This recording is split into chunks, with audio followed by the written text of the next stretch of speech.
మాజీ భారత ప్రధానమంత్రి గారు, మన తెలుగు ప్రజలు గర్వించదగ్గ మహావ్యక్తి కీర్తిశేషులు పివి నరసింహారావు గారికి జయంతి ఉత్సవ సందర్భంగా వారికి నా శ్రద్ధాంజలి నివాళులర్పిస్తున్నాను.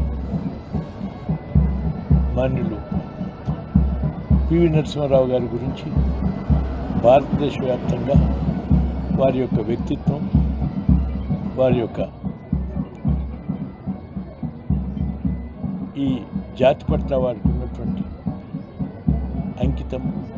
అంకితభావం, వారు వివిధ హోదాల్లో ప్రజలకు చేసినటువంటి సేవలు అందరికీ తెలిసినటువంటి మరవరానిది.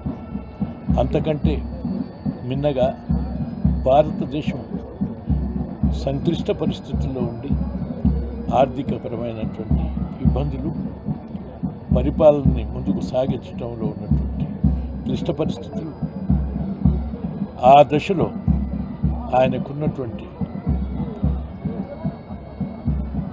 అవగాహన, ఆయనకున్నటువంటి అనుభవాన్ని రంగరించి అన్ని పార్టీల వారి నుండి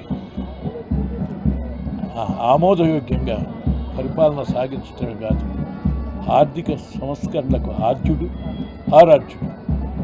అదే సంస్కరణని ఇప్పటి వరకు ఉన్నటువంటి అన్ని ప్రభుత్వాలు కొనసాగించడమే కాదు, ఆయనను మననం చేసుకుని ఆయనను స్మరిస్తూనే ఆర్థికపరమైనటువంటి సంస్కరణలతో పాటు ఆర్థిక అభివృద్ధికి ఏ విధంగా దోహదం చేసిండో ఆయన స్ఫూర్తి, ఆ స్ఫూర్తితోటే ఇవాళ వాజ్పేయి కానీ, ఆ తర్వాత వచ్చిన మన్మోహన్ సింగ్ గారు కానీ, ఇప్పుడున్నటువంటి ఈ ప్రభుత్వం కానీ మాటలతోటి కాకుండా ఆ పరిస్థితుల్ని, అదే స్ఫూర్తిని ముందుకు సాగుతున్నటువంటి విషయం దేశ ప్రజలందరికీ లేక మేధావులందరికీ అర్థం. అందుకని ఆయన ఈ జాతికి చేసిన సేవలకు మన తెలుగు బిడ్డగా మనందరికీ గర్వకారణం.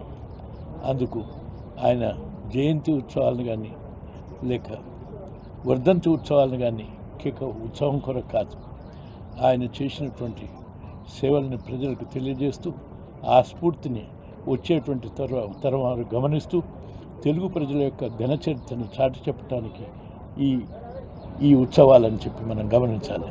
అందుకు విధిగా యువతరం, అందులో రాజకీయ వాళ్ళు, మేధావులు అనేక మంది పాల్గొని ఈ ఘనచరిత్రని భారతదేశానికి చాటి చెప్పే విధంగా ఉండాలని చెప్పి నేను ఆశిస్తున్నాను. అందుకు మేము గమనించినటువంటి వారితో నాకు ప్రత్యక్ష సంబంధం, మొదట పరోక్ష సంబంధంగానే నన్ను ఆయన ప్రేమించి తర్వాత ఆదరించినటువంటి ఒక వ్యక్తి. ఆయనతో ఉన్న సంబంధాన్ని మర్చిపోలేను. ఆయన ఎలక్షన్లో పాల్గొనటమే కాదు, నేను ఆయన ప్రధానమంత్రిగా, నేను ఈ రాష్ట్ర మంత్రిగా ఇద్దరం అనేక ఎన్నికల సభల్లో పాల్గొనేటువంటి అవకాశం నాకు కలిగినందుకు నేను గర్విస్తున్నాను, అందుకు సంతోషిస్తున్నాను. ఆ స్ఫూర్తితో ముందుకు సాగుదామని చెప్పి సెలవు.